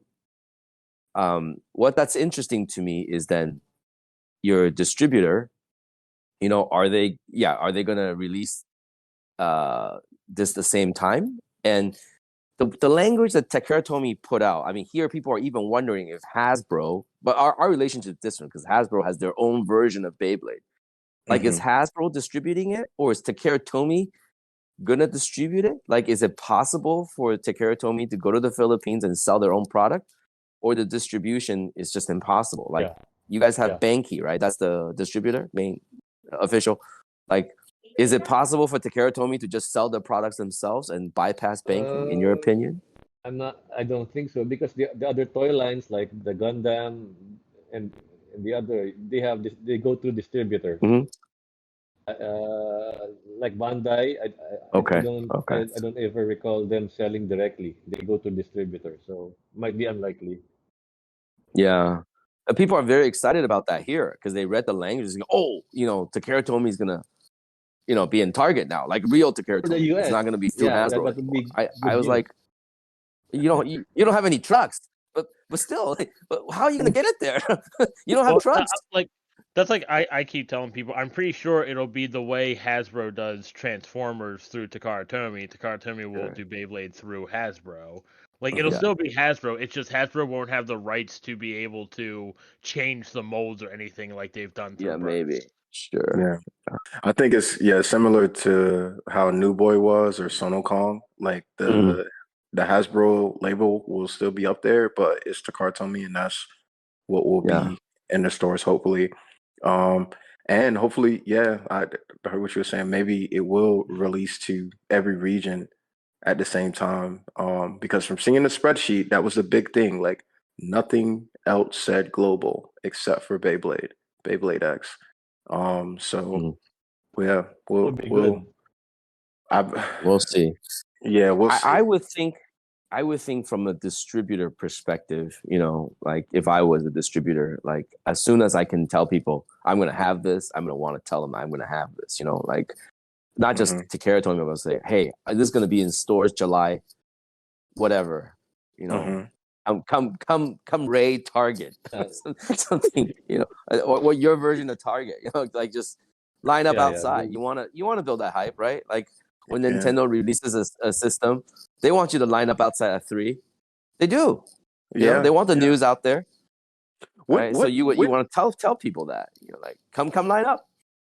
When does Burst end here? Like the anime, do any of y'all know? Because I know our anime runs like a few months behind. I think August. It ends in August? Yeah. We still have releases. Hasbro still has a few things, like it's not out. Yeah, because I think that could be an indicator too. Like, if we're looking at it, if it does happen on that global scale, like a lot of people are speculating, and maybe August, September is, if you start seeing them on the shelf, then real quickly, that's what it'll be. Real quickly, I want to say something. I am pretty upset that Hasbro started their Pro Series line way back with Cho-Z, and they probably won't even get to do anything DB before X is out. No, I think they gave up already, because you know how Zanky has a Pro Series Rage. No one's been able to find a Pro Series. He's getting like prototypes or whatever. I don't know how he gets them, but no one's found Rage. He had Rage like months ago. Yeah, it's not coming. I'm pretty sure it's not coming out. So they just figured they can't sell it anymore. Yeah, they aren't selling like that. And it's because they're higher price than the normal Beyblades. So unless you're a competitive blader, there's no real point. Because I wouldn't buy the Pro Series Beyblades for my kids if I wasn't involved in this. And even now, I'm not buying the Pro Series Beyblades for my kids because they're more expensive now than if you know how to import, or if you just buy from one of you guys, like buy from 4Gaming or whoever. It's just as much, if not more expensive. California price is also a little inflated on those things than what I see elsewhere. So we're like the Pro Series like at some targets like 25. And some of those bays you can get cheaper online on eBay through you guys. And the quality is a little bit worse, right? It's a little bit lighter. They break a little easier. The launcher in there is pretty worthless, so like it's you have very little reason to buy it. Very little. Yeah. The only ones that I have and the only ones the reason is just for collectors, and it's not like like, oh, I'm gonna collect this to sell for money later. It's not like that. It's like I have the I think it's Odin. I have Odin, and it took me a while to even commit to that, but I like that Beyblade. I have that one. I have the Master one, and I have the Spriggan and the Valkyrie, the Chozy Valkyrie. But that's more just for collectors. Like they're still in the box. I haven't even taken them out.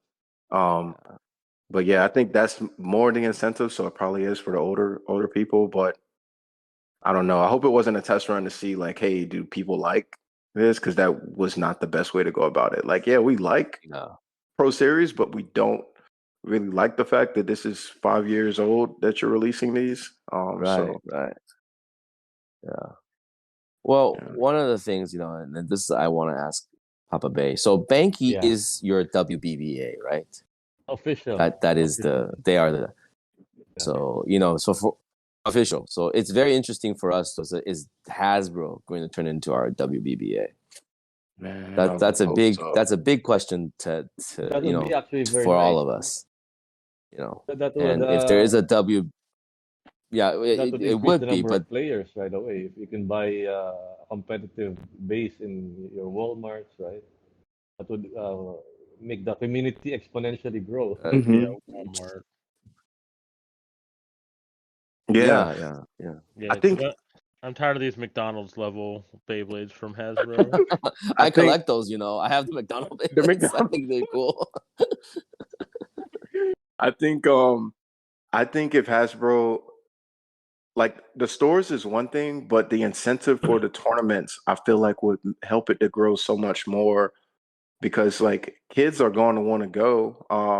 Because it's like Yu-Gi-Oh! Or Pokemon or Magic. Like we have it on the shelf, the kids may ask their parents and things like that. The parents, whether or not they want to spend the money, but if they're having tournaments and they see something like, hey mom, hey dad, I can go to this big regional and play. I need the right stuff to be able to play there. So then they'll be like, okay, well, that's a little bit more incentive for you to go. So if Hasbro was able to reach out to WBO or the local online stores, if they're comfortable with doing that, or whoever, or just any organizer to be like, hey, can you host a tournament in your city at this local hobby shop or this local game shop, or even in the mall lobby, and we'll sponsor it. It's like, that is what I would really like for Hasbro to have the capability to do. Well, not to mention, like when we're hosting Beyblade tournaments and you get like the kids that come up and the parents and they've got like Amazon fakes and stuff. Sure. And then you have to explain to them about, Takara Tomy and Hasbro. You kind of explain it. You always throw in that extra line of like the Takara Tomy stuff is better than Hasbro. So if you really want to get them the good stuff, you've got to order the stuff online. Where it'd be a lot easier if you're like, yeah, no, just make sure when you get them something, go to Walmart or something and get it. It's official. Right. It's not. Walk across the street, go to Target. Yeah, it's right there. Like, you can tell them, hey, if you want, they can use a couple things for the first round or whatever, while you run over to Walmart and buy them some if you want. Yep. Oh, Papabey, I have a question. When you usually play, is that a Toys R Us? It changes malls every month, so it depends on the mall. One mall has Toys R Us, though. Oh, okay. Okay, so I think it's you still have Toys R Us the US Toys R Us. So like a different toy chain. But see, that's another thing. In the MFV era, we did have tournaments, and they were at Toys R Us. We don't have Toys R Us anymore, so that was a convenience. Like MFV, they did run events. They were kind of like not great tournaments, but they existed, and they were all like Toys R Us. We don't have as far as I know, does the US even have a countrywide toy chain anymore? I don't think so. Not countrywide. It's just Target now. Yeah, just Target. Target's not. I don't see us hosting a tournament at Target. I just or Walmart. I don't see that happening. Like I don't see Target wanting to do that. They're not going that vibe anymore. And Walmart certainly doesn't have that vibe. You know, yeah, Walmart definitely not. I've seen some things at Target, like they'll do like I know around Easter, like they'll have little Easter egg hunts, like you come in and then you can walk through the aisles and stuff. So I could see them being more incentivized if they cleared out like a area, like a small area, but it's still How hard and about tough. I Chuck mean, I E. went Cheese? there at one Can time they host? just to promote like a Chuck Chuck E. E. Cheese will Chuck start E. Cheese. shutting Cheese. down too, though. At least in my local area, Chuck E. The Cheese. pandemic really kicked their ass. Yeah. I mean, if you think about it, you know, yeah. I like Chuck E. Cheese. I think their pizza's Shindog, okay. Yeah. Everything is. You think that pizza? When I was a kid, that was my go-to. I would load it up with the Parmesan out of the shaker and go to town. In our G4 tournaments, I like it. Danke employs the head judge that they employ is usually a player. So like I said, it's not just the employee. The employee has to refer to the head judge, which is a player. That's where we get our consistency. So that's a dream. If the US can do that too, maybe they can employ a WBO player as a head judge. Would be nice. Yeah, that would work out. This is something I had meant to ask earlier. So, in your WBBA tournaments, because you said you host and judge, I thought it was like taboo to be able to host and judge. When I say I host, it's outside is that Danke. common? It's not official. Yeah. It's his private tournaments. Yeah, if you look at his video, some of them will say private. Oh, okay. That doesn't mean he's hosting in a strip club. That's just his own thing. Yeah. Unfortunately for the US, the only way we're gonna end up having like official tournaments from like Hasbro or something will be if we start seeing like card shops and hobby shops becoming the places to buy distributor. That was thank you for bringing that up, because that was the issue that I run into with trying to host at hobby shops is that they don't sell the product. So if Takara Tomy was if they were going global and they just didn't have it in the Target, or they had them at Target, and but they were hosting, if they were doing like the big tournament thing, like I said, if Hasbro wanted to do that, it could get a lot of these local shops to do it, because they'll run the Pokemon and the Yu-Gi-Oh or Magic the Gathering, because there's a big fan base for it. They sell those. It might be a whole tabletop game type store. Like all they do is Dungeons and Dragons and stuff, but they'll let Yu-Gi-Oh, they'll let the Yu-Gi-Oh players come in because they can make money from that. But nobody sells Beyblades. Yeah. That's a big problem I had. Like I worked with a few game, hobby shops, basic card shops. The only two that really wanted to ever have us, one of them was really focused on figurines, the anime figurines. The other one was really a comic store that also happens to sell some cards, like a traditional Yu-Gi-Oh Magic. Shops usually have some type of identity. Usually it's like a Pokemon Yu-Gi-Oh shop or Magic Yu-Gi-Oh shop. It's kind of like two games are their main, and then they'll sell the other ones also, but it's not that big. None of those shops want to have anything to do with me. Like Warhammer shops, they don't want me there. Yeah. They're just like, you guys are too loud. We don't sell this. We can't make any money. We don't really, they're like, they're nice about it. But like, no, that's just not us. We don't do toys. We do tabletop. We do cards. That's toys. We don't sell toys. Yeah. That's what I hear every time. So I'm always kind of jealous when I see, other regions able to host at card shops and stuff. Our card shops here have always said, we still have them. They're like, no, or their schedule's full. Like, they really have a tight schedule. Like, Sunday morning we do Pokemon, afternoon we do Yu-Gi-Oh, at night we do Magic. There's no room for you guys, and it's not, it's not like they're huge. Like the stores are not that big. Yeah, it's not like they can run multiple events at the same time. I got nobody really wants us. Yeah. I recently got blessed and I talked to Mike about it because he has a hookup in his area to be able to host at a shop, and I called around in Raleigh, one of our local towns, like my home city, and I just tried again because every time I call, I get the same answer. And I spoke to this the one store's Game Theory. I talked to them, but they had a sister store, and it's actually our tournament is posted up now for Wake Forest.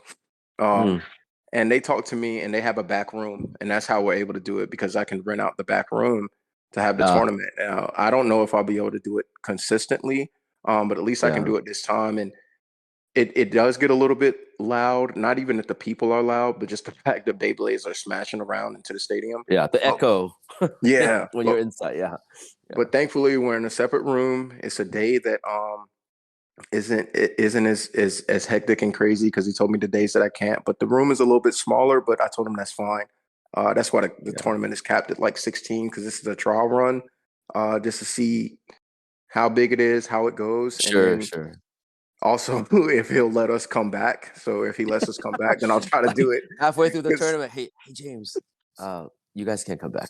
Yeah. He's like, this never come back again. Like, a little bit too much. So it's like, all right, back to the park. It is what it is. Back to the park. For us, it's interesting because like, the reason I have, the shop that'll let me do it, it's because I've been playing Yu-Gi-Oh! There for a long time. Yeah, so you know people there, yeah. Right, so like the store owner knows me and everything, and he, when I told him, I was like, hey, I want to, host some Beyblade tournaments here now that I'm off. And he was like, okay, because before I never did it because they only had one day that was available where they could do it, which was on Saturdays. But I was never off on Saturdays. Now that I've changed jobs, I'm off on Saturdays. And I'm like, okay. So I went and talked to him, and he's like, yeah, you guys can host here on Saturdays as long as they don't, like, book some sort of big tournament that they already have for their, like, card fight Vanguard or anything. Mm-hmm. So I just work it out with them on what days they're available, and I host a tournament. And the one, like, when we had the regional, and we had it there, we had, 32 people or so almost. I think it was like 30 people. And at the end of it, he was like, that ran really smoothly, and I didn't have to worry about a thing. Right. And I was like, right, I'm because I'm doing the hosting. I'm not asking you to do anything. We're just using your space.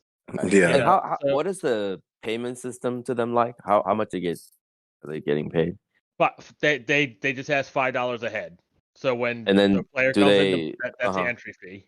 Like, are they giving any prizes for that? Like, yeah, they give store credit.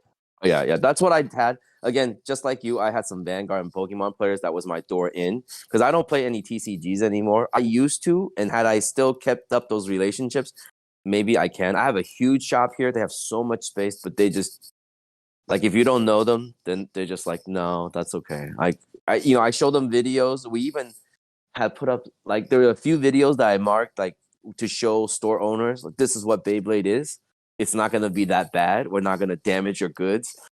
But they're just like, no, we don't do toys. That's toys. Yeah. It's almost kind of like a that's beneath us type of tone. Like I know that's what it like. It bothers me, and I'm like, oh, you're judging me. Yeah, like he's like, but those are toys, man. We play real games here. Yeah, it's like, oh, so you just judging me, and then it's like, I want to have a tournament there, so I just like That's what happened at the convention I was at.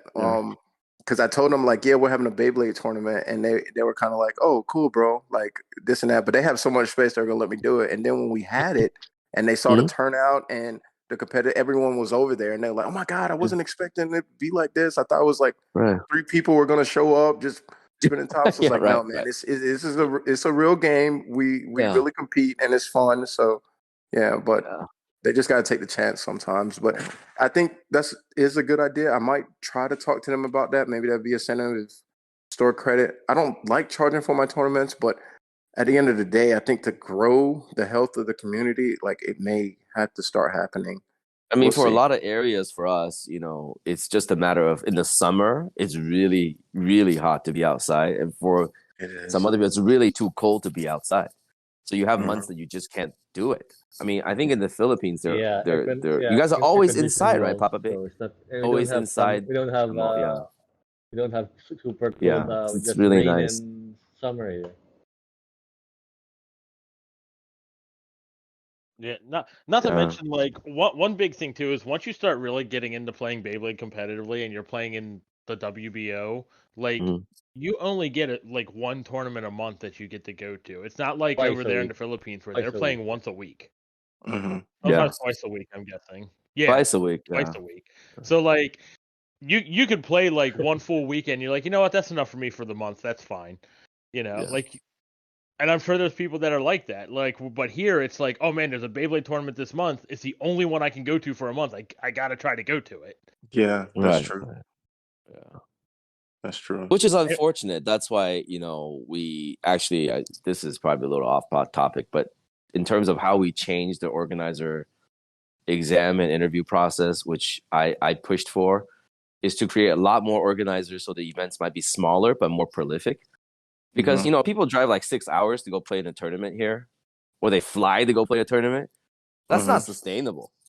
That's just not. You're not gonna do that every week. I mean, no. Yeah, that's not sustainable for anybody. The gas money, like it's crazy. That's one of the reasons why I started hosting at the card shop near me, where we have Silver Springs, Maryland, which is about an hour drive for me, and then I have this place, which is about a 10-minute drive for me. Yeah. So, I was like, well, if I can get the community on this side of Maryland to start growing, then that, we'll have a tournament at Silver Springs and a tournament over here, and both sides can grow. And eventually we'll probably get just both tournaments getting bigger and bigger. That would be the ideal thing. We have a few organizers in my state, but all of them are active.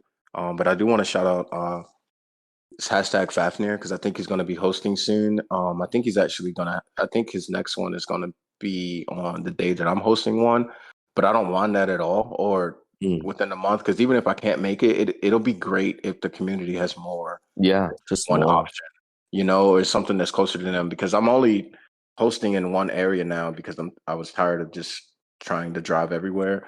But the west side of North Carolina, we have a lot of competitors over there, but there's nothing that's really close to them. But I just can't sustain that, like you said, like driving those 4 or 5 hours, even if it's just a month. It's kind of like it gets taxing after a while. Sure.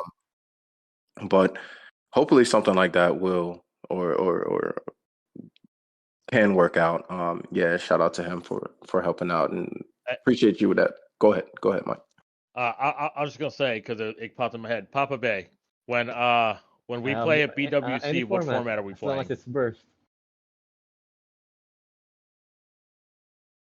All right, so why don't we do WBO deck format and WBBA 5G? That way, then you're at a home turf. Yeah, I was gonna say, to determine the real champion of the world, what you need to do is you need to have 3 different formats. That's right. One is your like your home court advantage. One is Papabey's home court advantage. Then you need to have one in the middle where it's like judge. Like an even, more like for the right. Yeah. What stadium? What stadium are y'all choosing?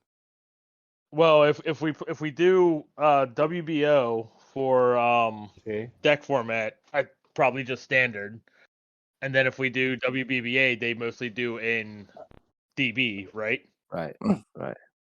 And I barely play in the DB, so Papabey's probably got me on there. Oh wait, Papabey, you guys never really had too many tournaments in the Dash Stadium, right?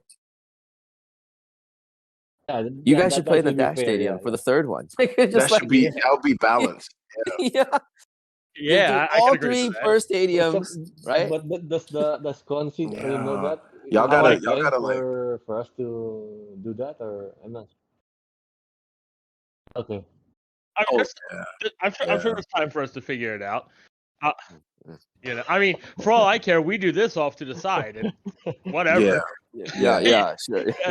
It'll still be the most hyped match of the event, probably. Probably. I'm sure if you asked them, like it could even be something. It could be like the kickoff to that day, because I think in Summer Games he did like a cast. Well, the Dark Horseman is supposed to be the kickoff for that day, for Friday. Yeah, for Friday. But I mean, like, for Summer Games, it was on a Saturday, and he did like a cast. It was like a questionnaire where he had like top bladers. He had K get up.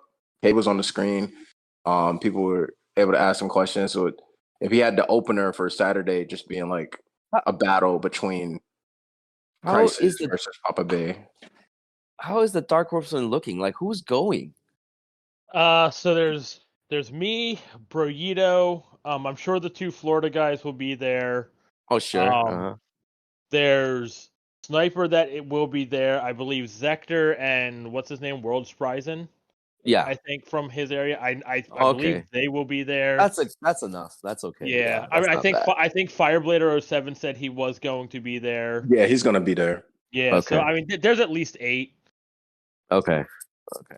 Yeah. The Texas guys, I don't know if. So no one from Toronto's coming. Nope. Okay.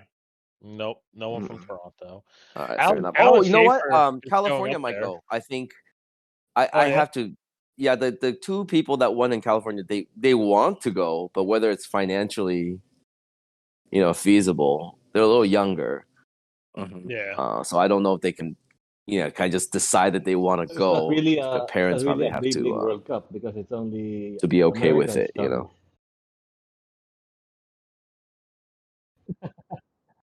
No, but that's what the Americans do. We call it the world, like the NBA champions or the world champions, because Canada, that's the rest of the world. And then World Series, like Canada again, that's that's the world. Right. We just call it world. That's what America does. So it's gonna be World Series. It's gonna be yeah. I think Chile is coming. It's gonna be the WBO that's right. format. That's race to 5, right? Then the DB Stadium, WBBA rules. Yes. Race to 5. First to 5. Race to 5. Yeah. You want to do it to 5? I thought you guys said it to 3. Our KOs are 2 points. Well, best of 5 or maybe 5. Yeah. You can do it that way, just 3. Yeah, and then the Stadium best of 5 for there too. Okay. So KOs are 2 points in the I like it. KOs 2 points.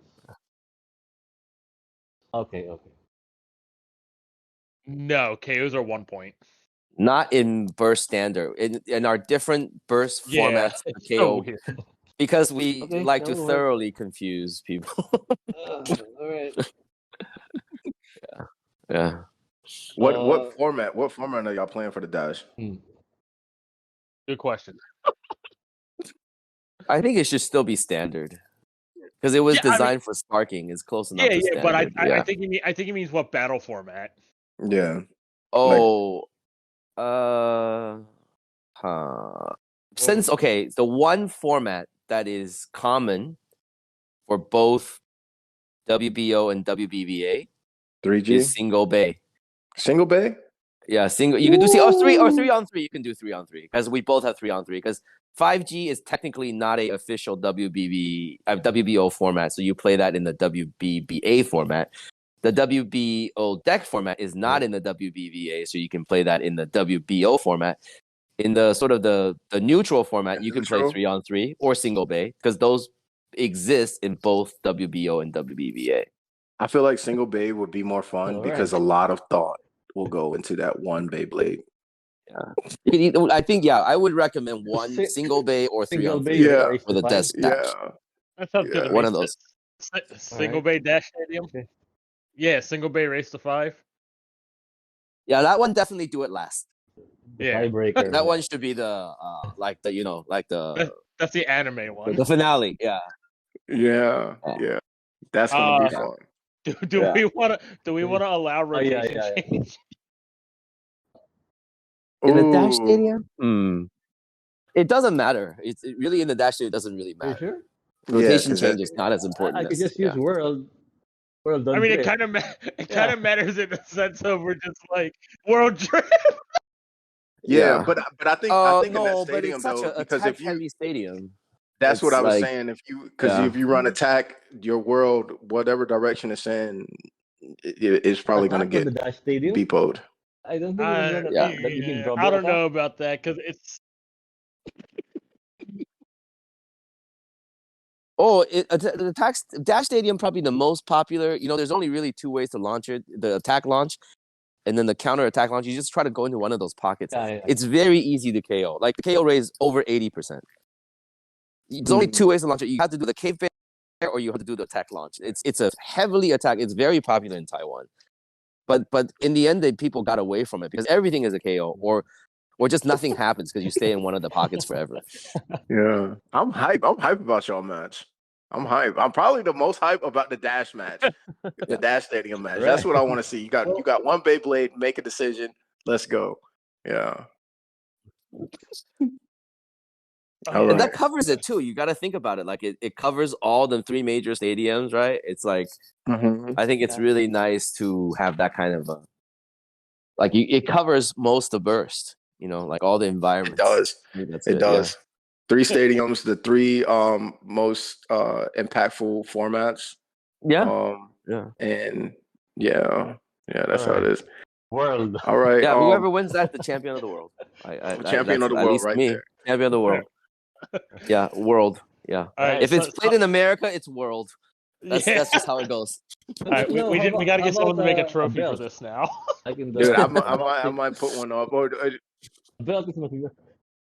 Yeah, definitely a belt. I feel like a belt is much better than a trophy. Yeah. Reach out to Con, see if he can get the belt. If he can't get the belt, let me know. I'll brew something up. You know, I'll brew something up. Sounds good. But yeah, so we're coming up on time. I know it's getting late over there. Papabey, thank you so much for coming up. Did anyone else have anything or any shout outs or last topics? Papabey, you're going down. I'll save my insults in my videos. Papa, there's a tournament here. If I win, get ready for an insult. I like it. All right, I got you. All right. Thank you all for listening. Thank you, Shindog, for popping up here early in the morning. It was 6 a.m. He hopped up here. He's dedicated to the Beyblade life. Thank you also, Mike. We got up here at 9 a.m. this morning, and Papabey as well, 9 p.m. Thank you all for listening. We hope you enjoyed the show. Stay tuned for this amazing battle. It's June. What day is it again? Was it 24th or something? 23rd, 24th, 25th. 23rd. Okay. Yeah. That weekend of June. 23rd, 24th, 25th. I'm sure it'll be live stream, as well as Papabey and Crisis Crusher will have it on their YouTubes, and I'll also share it from our channel. Thank you all so much.